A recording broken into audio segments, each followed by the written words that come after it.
Welcome back, guys. So today we're going to be hacking our 2018 version NES Classic Edition. So just a few days ago, a new version of Hakchi was dropped, version 2.3.1. Has some new fixes to it and some stuff going on.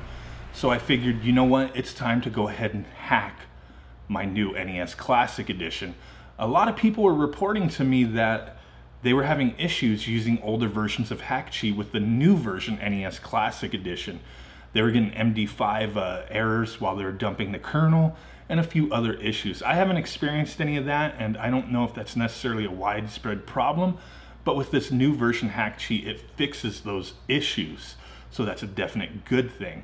The other thing, I think part of the reason that these issues were possibly coming up for people is because the new version NES Classic Edition does use a different version board than the 2016 version did. I did a video talking about differences between the 2016-2018 version, but it was mostly just packaging stuff. But a few people did report to me that no, actually the board is different. They're using the SNES Classic Edition version.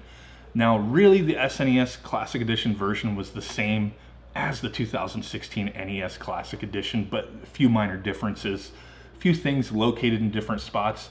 And with them kind of, using the same board to be able to manufacture both versions, the NES and the SNES Classic Editions at the same time, it possibly caused some issues for people using Hakchi. So I figured, why not? Let's go ahead and run through the new version, go ahead and plug it up and see if we can hack it and make sure everything works.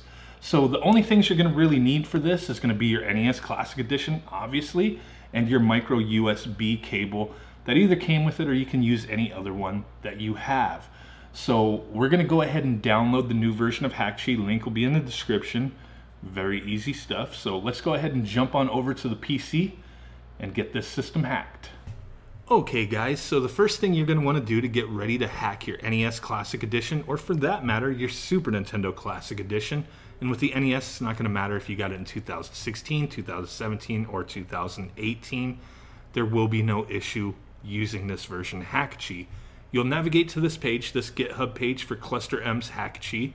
Download the zip file here. There's a few other little things that you could download and take a look at if you want, such as the source code does list the bug fixes for this version.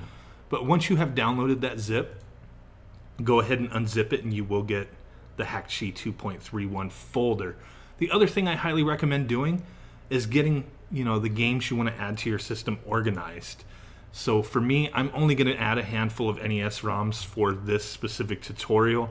If you guys want to see more of what we can do with this, let me know in the comment section down below. But for today, we're just going to add some NES games. So let's go ahead and open up Hakchi. That is the icon there, the application. It's going to prompt you to select which system you're using, which version, NES, USA, or Europe. That's what I'm going to select. And then go ahead and click OK. Now there's a couple things you can do up front. You can dump your kernel, manually, but if you do select the process just to synchronize games, it'll do everything automatically.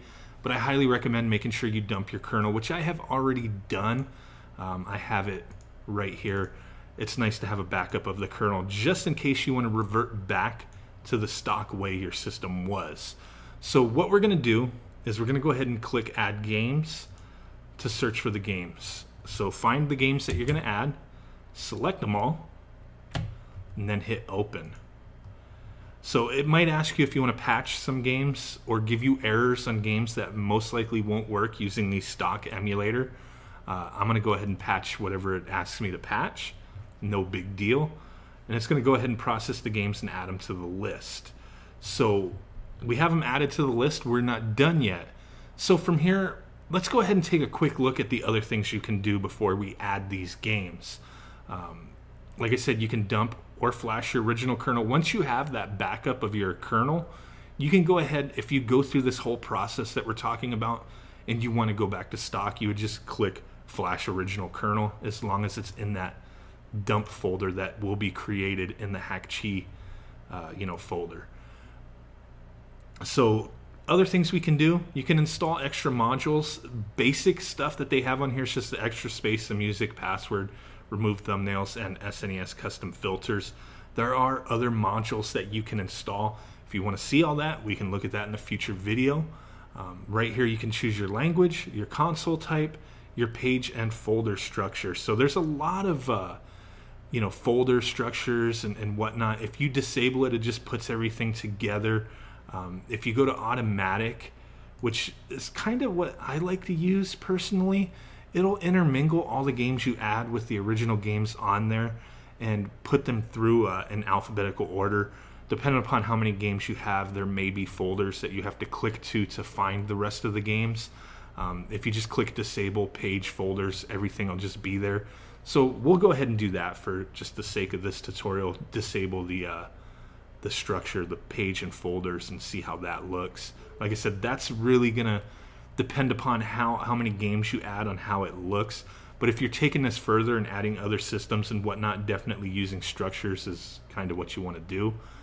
You can access FTP server, which we're not going to do that, but that can be used for some other interesting things that we've touched on previously in like our dual boot mod and adding some extra bezels and whatnot to Super Nintendo Classic Edition. Real quick, I forgot to mention, so I had to jump back and re-record this, controller hacks. This one is fairly important. Use a button combination to reset. That is going to be just automatically check marked. You can select which combination. Default's going to be down and select, so we're going to go ahead and leave it as that. That's pretty nice because you don't have to get up to reset your console. You can just use the down and select or whatever combination you choose to go back to the main menu. So those are little options you can do. Now from here, you can select these games and either you can edit this stuff manually or you can just Google the box art for the games that you're adding and get that box art added. So we'll go ahead and quickly do that.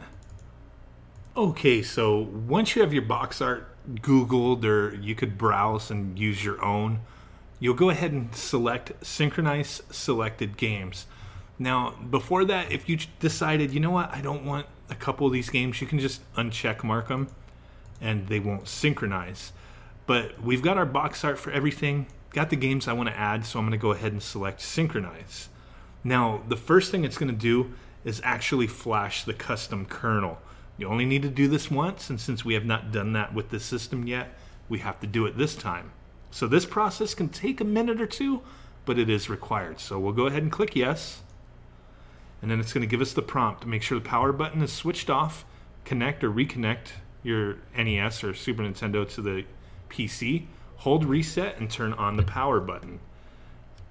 Now after a couple seconds, your PC should recognize it, let go of the reset button, and it'll start flashing the custom kernel.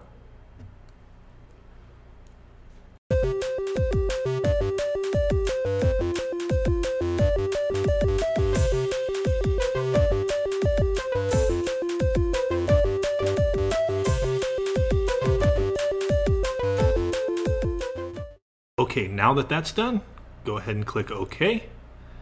And it's going to go ahead and upload the game. Since we didn't do a lot, it's not going to take very long. So now it says done.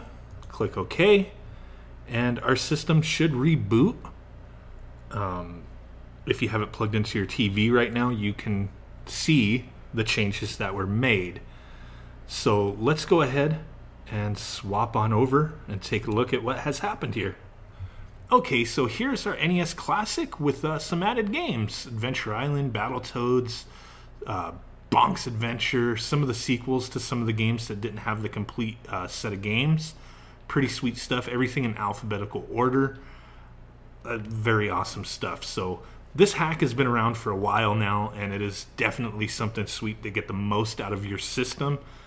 You know, there's multiple ways to do this, multiple systems. If anybody wants to see more to do with this, the extra stuff, the other systems, emulators that can be added, hit me up. I'll do another tutorial on that. It's going to be pretty much the same as the way we used to do it, and I know I've done some older tutorials on that. Not much has changed, so I'll have a playlist with all my Hakchi stuff if you want to peep that out. With this, I did have it organized where just all the games are on one screen, and if you put too many games, it'll be fine. You can scroll through no problem, but your little thumbnails at the bottom, they will extend past the screen, and it'll, you know, it can look a little sloppy the way it looks right here. Definitely not the best way to do it. I just wanted to do it this way to showcase in this tutorial one way that you can do it. If you go the other ways using automatic or the other, you know, file folder structures, everything can be organized in folders and whatnot, and it comes out a little nicer and cleaner and easier to navigate anyway. But let's go ahead and open up a game, see that everything actually worked, which don't really have any doubt that it didn't work. But there we go, little Samson, get to play some old school goodness.